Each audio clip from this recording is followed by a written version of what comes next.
அனைத்து ஜோதிட ஆர்வலர்களுக்கும் மற்றும் ஜோதிடர்களுக்கும் வணக்கம், வாழ்த்துக்கள். இந்த பதிவில் நான் உங்களுக்கு என்ன ஒரு விளக்கம் கொடுக்க போகிறேன்னா, நிறைய ஜோதிடர்களும் சரி, ஜோதிட ஆர்வலர்களும் சரி, எனது வாடிக்கையாளர்களும் சரி ஒரு கேள்வியை தவறாமல் கேட்குறீங்க. அது என்ன அப்படின்னா,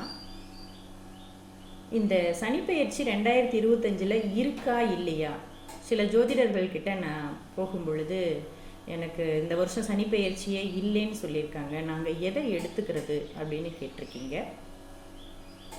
சனிப்பெயர்ச்சி பொறுத்த வரைக்கும் 2025 மார்ச் 29 பயிற்சி ஆகிறதுங்கிறது மிகவும் சரியாக கணிக்கப்பட்ட ஒரு பலன். திருக்கணிதம் என்றாலே, திருக்கு என்றால் பார்வை, பார்வை செய்து அந்த கிரகங்களின் சரியான ஓட்டத்தை பார்வை செய்து தரக்கூடிய ஒரு கணித அமைப்பு தான் திருக்கணிதம் அப்படின்னு சொல்லப்படுது. அதனால் இந்த மார்ச் 29 சனிப்பெயர்ச்சிங்கிறத நீங்கள் எந்த விதமான குழப்பமும் இல்லாமல் ஏற்றுக்கோங்க. நீங்கள் ஏற்றுக்கலனாலும் பரவாயில்ல, கிரகங்கள் உங்களுக்கு சொல்லி கொடுக்கும், நான் வந்துட்டேன் பாரு அப்படின்ட்டு. இப்போது பூரட்டாதி நட்சத்திரத்துக்கு மீன ராசியில் சனி பெயர்ச்சி ஆகிறாரு. ஆல்ரெடி பூரட்டாதியில் இருக்கார் கும்பத்தில். மீனத்தில் இருக்கக்கூடிய பூரட்டாதி 4ஆம் பாதத்துக்கு போக போகிறாரு. இப்போது இது தரக்கூடிய பலன் என்னங்கிறது உங்களுக்கு புரியும். பூரட்டாதி நட்சத்திரக்காரங்களுக்கு எல்லாருக்குமே புரிஞ்சிருக்கும். இங்கே என்னென்னா, ஏற்றுக்க முடியல, எனக்கு இல்லை, எனக்கு இப்போ 7.5 வரல, எனக்கு இப்போ ஜென்மச்சனி வரல, எனக்கு இப்போ அட்டமத்து சனி வரலை, எனக்கு கஷ்டம் எதுவாக இருந்தாலும் ஏற்றுக்க நம்ம தயாராக இல்லை.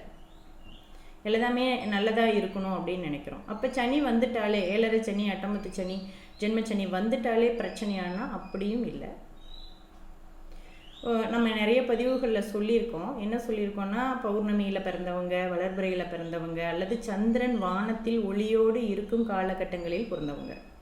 இதை வளர்பிறை தேய்பிறன் எடுக்காமல், வானத்தில் நிலவு தெரியுது அப்படிங்கிற காலகட்டங்களில் பிறக்கிற எல்லாருக்குமே இந்த சனியோட தாக்கம் குறைவாக தான் இருக்கும். அந்த வானத்தில் சந்திரனுடைய ஒளிங்கிறது மேகமூட்டத்தில் தெரியாது, அதை நீங்கள் கணக்கில் எடுக்கக்கூடாது.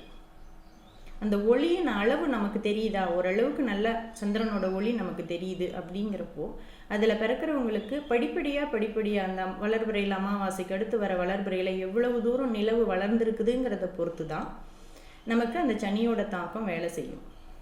அது என்ன, சந்திரன் வளர்கிறதுக்கும் சனி நம்மளை தாக்கிறதுக்கு என்ன வித்தியாசம் இருக்குது அப்படின்னா, சனிங்கிற இருள் கிரகம் நம்மளது ராசி நட்சத்திரத்தின் மேல் போகும் பொழுது சந்திரன்ற அந்த இடத்துக்கு தான் வந்தாகணும். இப்போ சந்திரன்கிறது நம்மளுடைய மனோகாரகன்.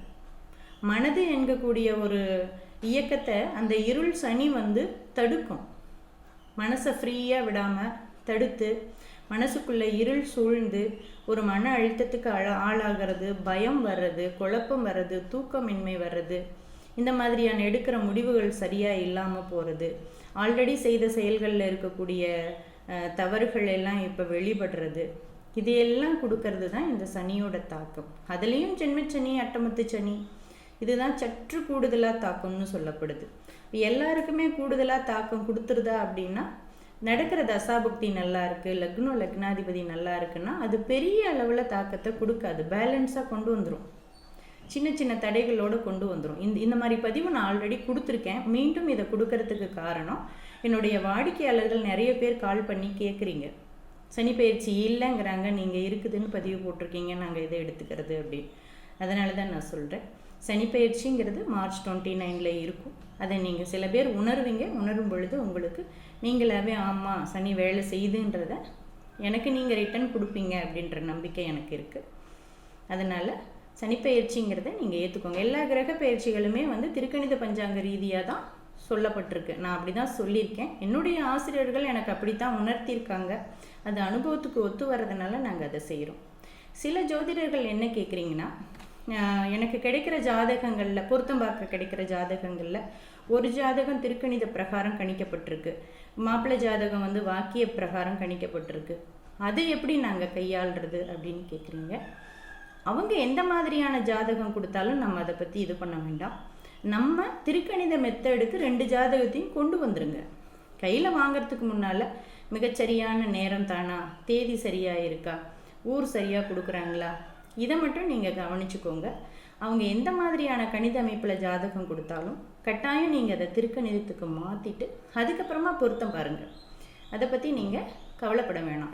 இந்த மாதிரி கிரகங்கள் மாறி வருது அப்படின்லாம் சொல்லுவாங்க சில பேர். நம்ம திருக்கணித பிரகாரம் கிரகங்களை அமைச்சுக்கோங்க, அமைச்சு பொருத்தம் பாருங்கள்.